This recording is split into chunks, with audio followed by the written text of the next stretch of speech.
오늘 함께 나누실 말씀은 창세기 37장 19절부터 21절입니다. 제가 봉독하겠습니다.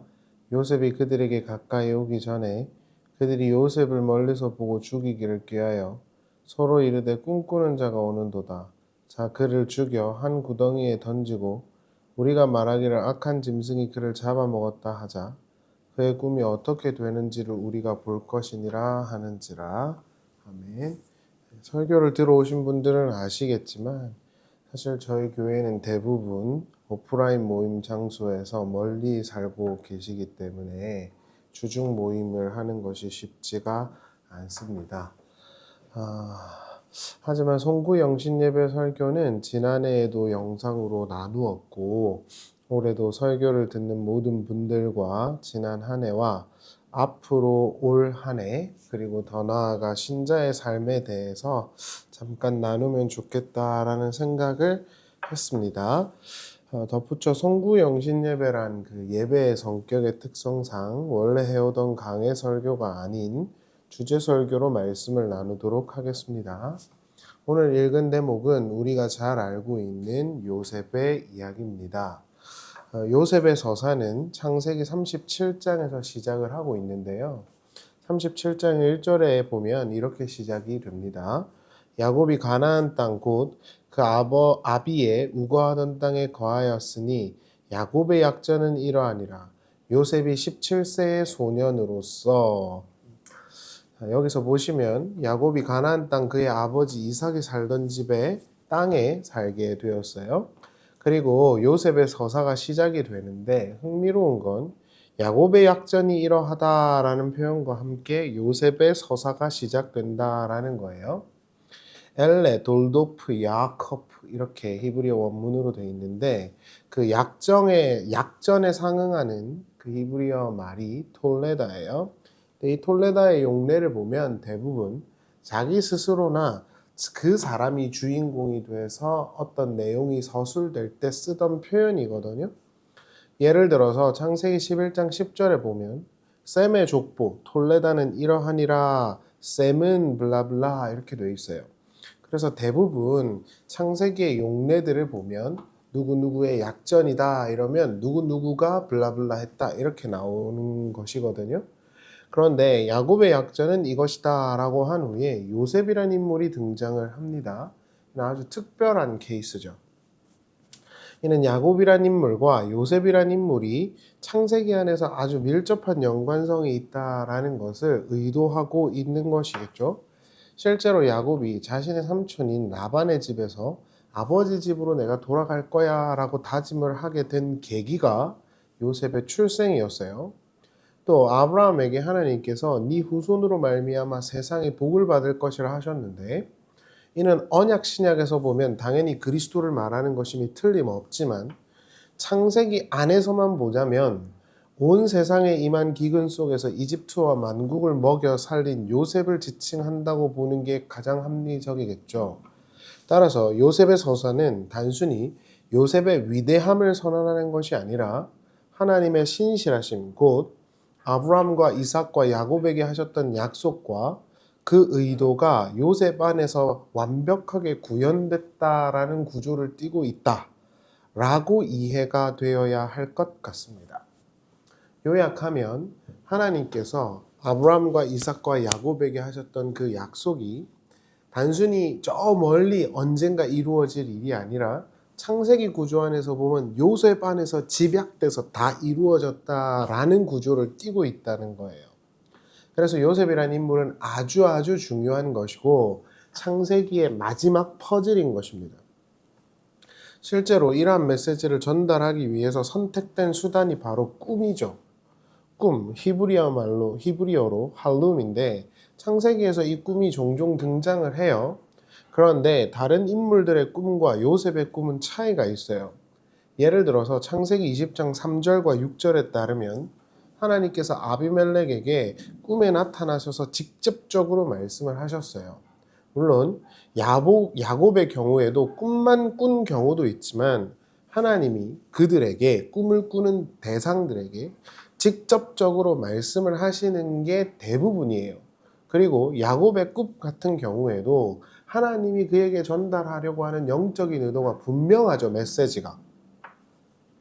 그러나 요셉의 담론에서는 꿈과 직접 말씀하는 경우가 이렇게 붙어 있는 경우가 전무해요. 꿈을 꾸고 하나님이 말씀을 하신다든지 꿈속에 하나님이 등장을 해서 어떻게 한다는 어떤 영적인 메시지가 들어있지가 않습니다. 철저하게 감추어져 있어요. 우리가 창세기 신학과 구조를 살펴보면 알 수 있지만 하나님이 아브라함과 이삭과 야곱에게는 아마르 직접 말씀하세요. 그러나 요셉에게는 직접 말씀하신 적이 단 한 차례도 없어요. 물론 그 시기가 그렇다 할 수 있지만 창세기 46장에 보면 야곱에게 이집트로 내려갈 것을 권유하시는 하나님의 모습이 등장하거든요. 그러니까 이것은 요셉의 담론에서만 철저하게 의도된 구조라고 보는 것이 맞죠. 하나님이 요셉의 삶 가운데 철저하게 숨어져 있다라는 거예요. 이러한 플롯의 구성의 의도를 후술하겠습니다. 각설하고 꿈은 다니엘과 요셉의 담론에서 아주 중요한 장치로 등장을 하죠. 하나님께서 세상 임금들에게 꿈을 꾸게 하시고 그것을 다니엘과 요셉이 해석하는 플롯이에요. 그것을 동일하게 형성하고 있어요. 그래서 다니엘과 요셉이라는 이 인물은 사실 굉장히 비슷한 인물인 거고 사실 요셉 속에 예레미야도 담겨져 있거든요. 그래서 이 요셉이라는 인물이 포로기 신학의 아주 중요한 코어를 담당하고 있는 것도 맞아요. 다니엘과 요셉에게 나타난 꿈 플롯은 공이 모든 역사의 주인은 하나님이시다라는 것을 천명하는 것이죠. 모든 것을 주관하시고 그 뜻을 이루어 가시는 신실하신 하나님이란 주제가 꿈이라는 플롯 장치 속에서 이렇게 드러나고 있는 형태인 거예요. 따라서 전수를 했듯이 요셉은 단순히 어떤 한 개인의 용맹함과 비전을 꿈꾼 사람이 아니라 하나님의 역사와 하나님의 죽은 자 되심과 하나님의 신실하심을 드러내는 그 어떤 선택된 인물로 장치로 창세기 안에서 구성되고 있는 거예요. 요셉의 경우에도 요셉이 꾼 꿈을 하나님이 정확하게 이루어내심으로 인클루지오 구조를 이루고 있는데 이는 요셉의 위대함이 아니라 하나님의 선하신 뜻은 어떤 어려움과 위기에도 이루어질 것임을 보여주는 거예요. 그리고 그러한 하나님이 그에게 품으신 그리고 더 나아가서 창세기 속에서 약속하신 것을 반드시 이루시겠다라는 의도를 극적으로 이렇게 강화시키기 위해서 등장한 씬이 오늘 읽었던 본문이에요. 창세기 37장 19절을 보시죠.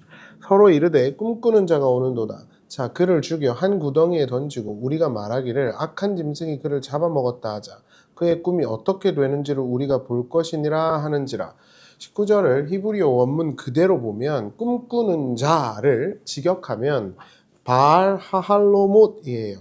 바알 하할로못. 꿈들의 주인이라는 뜻으로 직역이 돼야 돼요.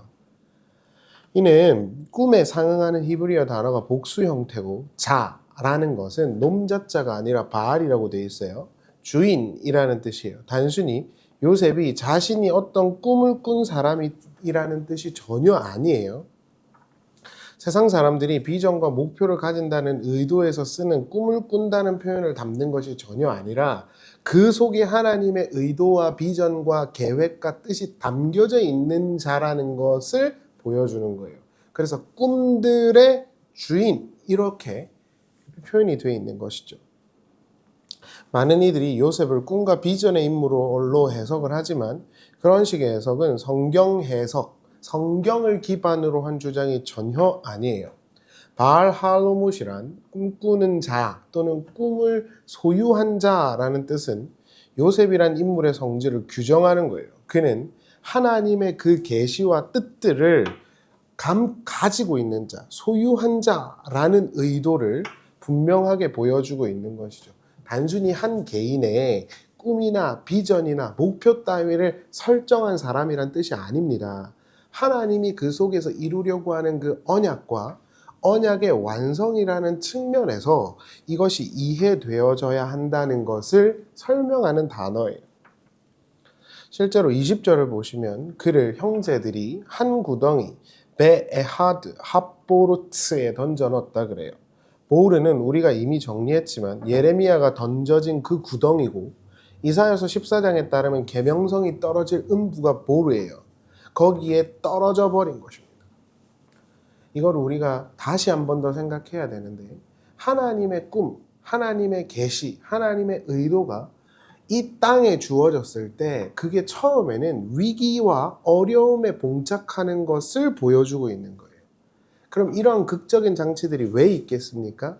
이러한 어려움과 힘듦과 좌절과 너희를 넘어뜨리려고 하는 마귀적 괴계들도 하나님이 품은 그 뜻을 절대 흔들 수 없다라는 걸 극적으로 설명하는 거겠죠. 그래서 하나님의 그 꿈을 가진 자, 그걸 소유한 자가 왔어. 자, 그게 이루어지는지 한번 볼까? 그리고 도전이 확 오는 거예요. 그래서 예수 그리스도께서 이 땅에 하나님의 그 진리를 구현하러 오셨을 때도 헤롯이든 마귀 새끼들이 다 붙어가지고 그를 괴롭힌 거예요. 그러나 하나님의 그 뜻은 무너지지 않죠. 송구 영신예배 영상을 올리면서 제가 꼭 전달하고자 하는, 나누고 싶었던 내용이 이것입니다. 하나님의 그 진리가, 하나님의 그 말씀이 우리 안에 주어졌을 때 항상 승승장구하고 대단하지 않을 수 있어요. 오히려 그 반대로 우리를 괴롭히고 어렵게 하는 것들이 많을 수 있습니다. 그러나 우리가 여기서 믿음을 가질 수 있는 건 절대로 그 외부적인 마귀적 괴계들이 우리를 향한 그 하나님의 뜻을 막을 수가 없다는 거예요. 사회가 안 좋아지고 앞으로 인구가 떨어지고 한국 사회가 계속 추락할 일만 남았다고 하는 것이 세계 석학들의 이야기죠. 이건 누구도 막을 수가 없어요. 인구를 조정할 수가 없잖아요. 어떤 정치인들도 말입니다. 그러나 그런 위기들과 어려움들이 질비하다고 우리 앞에 많은 이들이 말을 하고 있겠지만, 하나님의 그 꿈들을 가진 자, 하나님의 그 계시를 가진 자들에게 있어서 그거는 하나님의 그 뜻을 이루어감에 있어서 아무런 방해 요소가 안 된다는 거예요. 우리를 위협할 수 있겠지만 걔네는 우리를 죽이지 못한다는 거예요. 실제로 24절에 보면 구덩이에 던져졌는데 그곳은 빈 곳이며 물이 없었다라고 표현이 등장하거든요. 이는 예레미야가 던져졌던 그 보르에 관한 설명, 예레미야 40장 이후부터 나왔던 그 설명과 정확하게 일치해요. 그가 베에하드 핫보르트, 한 구덩이에 한 보르에 떨어졌다는 것은 하나님의 그 계시와 뜻이 마치 위기를 직면한 것처럼 보이는 것을 보여주는 것이에요. 그러나 하나님은 르우벤을 통해서 그를 구원할 마음을 주시죠. 22절을 보세요. 르우벤이 또 그들에게 이르되 피를 흘리지 말라, 그를 광야 그 구덩이에 던지고 손을 그에게 대지 말라 하니, 제가 이전에도 설명드렸죠. 너무 인사이트가 강했던 그 구절이라서. 르우벤은 요셉을 살리기 위해서 그를 광야 그 구덩이에다가 던져넣었다 그랬어요. 마치 시드기야가 그 예레미야를 던져넣었는데 시드기야의 내시였던 에벤멜렉이 예레미야를 건져내야 한다고 충원한 것처럼 르우벤이 등장을 하는 거예요. 그런데 그를 광야에다가 집어넣었다. 한 구덩이가 곧 광야다, 이렇게 되어 있어요. 히브리어 원문으로 보면 하보르 하제 아쉐르 함 미드바르 이렇게 나왔어요. 근데 이게 아쉐르라는 게 관계대명사거든요. 그래서 그 보르가 아쉐르 똑같은 건데 미드바르야, 말씀이야, 광야야 이렇게 되어 있어요. 그러니까 그 보르가 세상 사람들이 하나님의 뜻과 하나님의 그 계획을 반대하기 위해서 파놓은 무적인과 같은 건데, 하나님은 오히려 거기서 하나님의 말씀이 시작되게 하고 천명되게 한다는 중의적인 표현이 이 안에 다 들어와 있는 것입니다. 광야, 함미드바르, 광야는 보르와 다르게 하나님의 시작을 알리는 중요한 표현이었어요. 그래서 유대 랍비들은 다바르는 시작이고 보르는 끝이라고 이해하고 있어요. 실제로. 그 이유는 이스라엘 백성들이 애굽을 빠져나와가지고 홍해를 건너서 처음 갔던 곳이 어디죠? 광야죠. 하나님 나라의 시작을 알리는 게 광야였단 말입니다. 그래서 하나님의 그 꿈과 계시를 가지고 있는 요셉이라는 인물이 보르에 빠졌을 때는 그 광야라는 표현이 등장을 안 하다가 르벤이라는 인물이 등장을 해서 그를 건져줘야지 라고 말하니까 광야가 등장하는 거예요. 그래서 아쉐르란 말이 붙어 있어요. 보르, 아쉐르, 함미드바르. 그 지옥이 구덩이, 그 구덩이가 하나님의 말씀이 시작되는 다바르가 되게 할 거야. 이런 의도가 여기 다 함축되어져 있는 거예요. 형들이 요셉을 죽이려고 했지만 요셉을 향한 그 하나님의 뜻과 말씀이 무너지지 않았어요. 요셉이란 인물이 꿈을 품었는데 하나님이 이루어졌다, 이런 거 절대 아닙니다. 그렇게 설교를 어떻게 할 수 있습니까? 성경을 조금만 한글 개혁 성경만 봐도 그렇게 절대 설교가 안 돼요. 근데 예전에 보니까 그렇게 설교를 많이 하시더라고요. 하나님의 그 계시는 죽음의 보루를 뚫고 하나님의 뜻대로 진행이 돼요. 요한계시록 12장에 따르면 하나님의 언약을 받은 교회 공동체는 바로 마귀들의 위험과 어려움을 직면하게 됩니다. 그러나 하나님이 그들에게 날개를 줘서 그들을 양육하는 광야로 보내시죠. 똑같은 구조예요. 대부분의 성도들이 다 그렇게 살았다는 겁니다. 요셉이라는 인물도 마찬가지입니다. 그는 하나님의 뜻과 계시를 가진 자, 바알 하할로못이에요. 그러나 위기와 어려움을 직면하게 되죠. 이 역설을 이해하셔야 돼요. 하나님의 뜻과 하나님의 그 말씀을 가지고 있으면 늘 승승장구하고 왕궁대로로 가는 게 절대 아니라고요. 예수께서도 하나님의 그 진리를 가지고 이 땅에 오셨는데 처음으로 간 곳이 어디입니까? 말구유통이잖아요. 가장 낮은 곳이었죠. 그러나 그 어떤 위기와 어려움도 그를 죽이지 못했어요. 그 모든 악한 손보다 그를 향하여 약속하신 하나님의 손이 더 크고 강했기 때문이에요. 언약 신약의 핵심, 하나님은 신실하시다. 호테우스 에스튼 피스토스. 그것이 정확하게 등장하고 있는 구조인 것입니다. 그 약속을 충실하게 이행하시는 하나님. 이것이 우리들에게 요셉 이야기가 던지고 있는 담론의 핵심적인, 총괄적인 인사이트인 거예요. 말씀을 마무리하면서 앞서 말씀드린 요셉 담론의 특징, 하나님은 왜 직접 등장하셔서 말씀하지 않는가에 대해서 잠깐 서술하도록 하겠습니다. 성경을 잘 찾아보시면 아시겠지만 하나님은 직접 나타나셔서 요셉에게 말씀하신 적이 없어요. 단 한 차례도. 심지어 요셉의 꿈에서도 하나님은 등장하지 않아요. 창세기 37장 거기서도요. 그 하나님이 직접적으로 등장하신 곳이 딱 한 곳 있죠. 근데 그게 하나님, 엘로힘이 아니라 제호바예요. 제호바가 등장한 곳이 딱 한 장 있어요. 그게 39장입니다. 나머지 등장하는 요셉 담론의 이야기는 다 엘로힘이에요. 근데 39장은 제호바예요. 그래서 그 자유주의 신학자들이 제2문서, 2문서 이런 걸 나누거든요. 그런데 그거에 저는 동의를 하지 않지만 주어가 아예 다릅니다.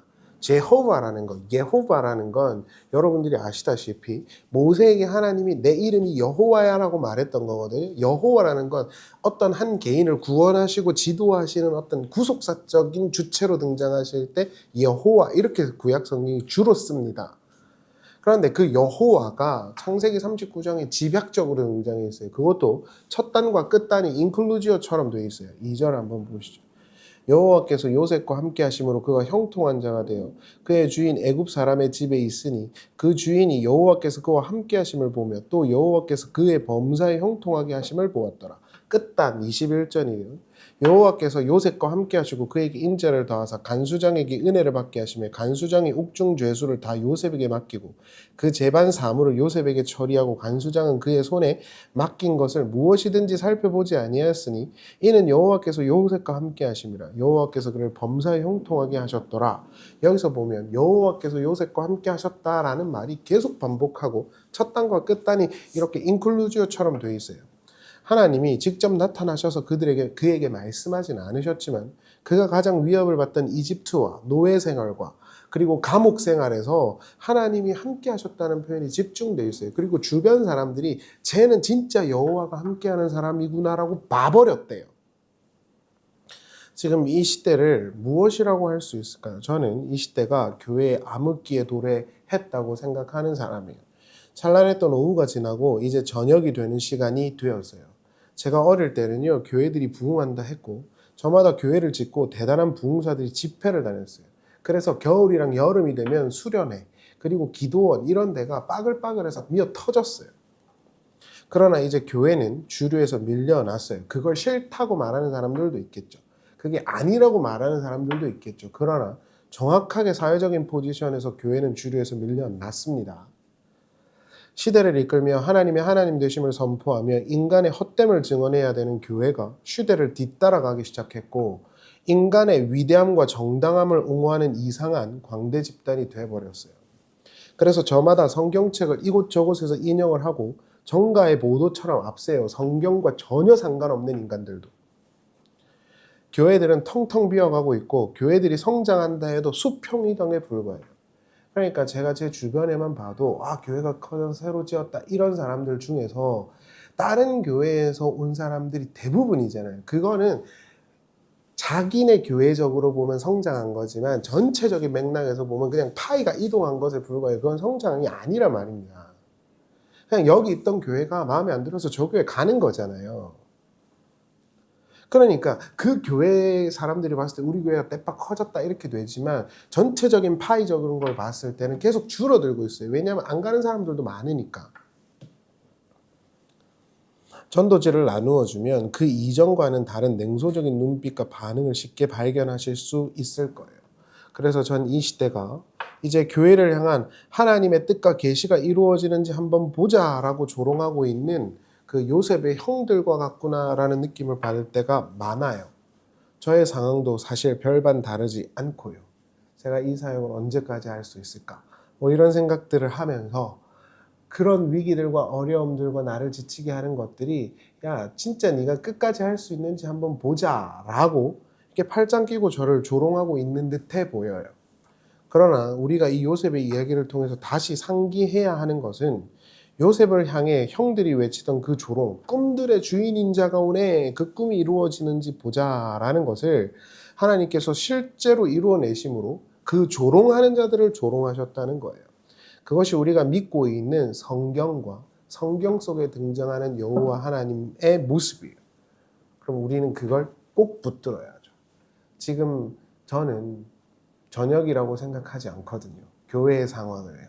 저는 오후에서 저녁으로 넘어가고 있다고 생각해요. 그 이유는 저녁은 아침이 곧 오잖아요. 그러나 아침이 오기까지 전 아직도 한참 멀었다고 생각하는 사람이에요. 원래 삶 자체를 저는 비관적으로 보고 우울한 사람이라. 그러나 그럼에도 불구하고 하나님이 품으신 그 뜻은 반드시 이루어질 것이다 라고 요셉의 이야기는 우리 독자들에게 메시지를 던지고 있는 것입니다. 새해가 가까이 왔습니다. 하나님이 품으신 그 선하신 뜻과 계획은 지금 비록 어둠과 저녁을 향해 가고 있지만 반드시 이루어질 것입니다. 그리고 새로운 하나님의 영광 가득한 새날이 올 것입니다. 이를 믿고 이 어둡고 힘든 시기를 또 잘 통과하는 우리가 될 수 있기를 바라며 요셉의 인생에서 가장 힘들고 어려운 시기에 누가 봐도 여호와께서 그와 함께 하시는구나를 외쳤던 것처럼 하나님께서 우리와 함께 하심으로 우리가 이 어렵고 힘든 시대를 또한 잘 살아가게 해주시고 우리를 구원하시고 높이실 것이라고 믿어 의심치 않습니다. 그러한 믿음 위에서 굳건히 또 올 한 해를 다가올 한 해를 잘 맞이하는 우리 성도님들과 구독자님들이 되시기를 바라고요. 부족한 종이 간절히 바라고 기도하는 것은 모든 분들이 주님 안에서 평안하시고 주님이 주시는 세임과 능력으로 이 어두운 죽음의 바다 위를 뚜벅뚜벅 잘 걸어갈 수 있기를 바랍니다. 수고 많으셨고 또 다가올 새해에 하나님이 우리를 향해서 품으신 그 원대하신 뜻이 조금 더 구체적이고 분명하게 보이기를 간절히 바랍니다. 기도하겠습니다. 사랑하는 주님, 올 한 해도 주님 안에서 귀한 열매를 맺게 하시고 삶을 살아가게 하심을 감사합니다. 예수님께서 죽음의 골짜기로 들어갔지만 그 죽음의 골짜기를 뚫고 일어나셔서 사망을 통치하시고 지배하셨다고 성경은 말하고 있습니다. 우리가 그러한 예수를 우리의 주님으로 믿고 있기에 이 죽음과 어려움의 시기도 넉넉히 이길 것을 믿습니다. 사도 바울이 로마서 8장에 말한 것처럼 그리스도 예수 안에 있는 자는 그 어떤 위협에 의해서도 하나님의 사랑 안에서 끊어질 수 없음을 우리가 확인하는 한 해였고 또한 한 해가 되기를 바랍니다. 함께 예배하는 모든 분들을 기억해 주시고 또한 말씀을 이 모양 저 모양 이곳저곳에서 듣는 이들을 기억해 주셔서 죽을 때까지 우리를 인도해 주시고 지도해 주시기를 바랍니다. 하나님 요셉과 함께 하셨던 것처럼 우리와도 함께 해 주시옵소서. 주 예수 그리스도의 그 오시는 날이 우리에게 속히 밝히 드러나기를 간절히 바라고 그때까지 이 믿음 잘 지키게 하여 주시옵소서. 예수님의 이름으로 기도하옵나이다. 아멘.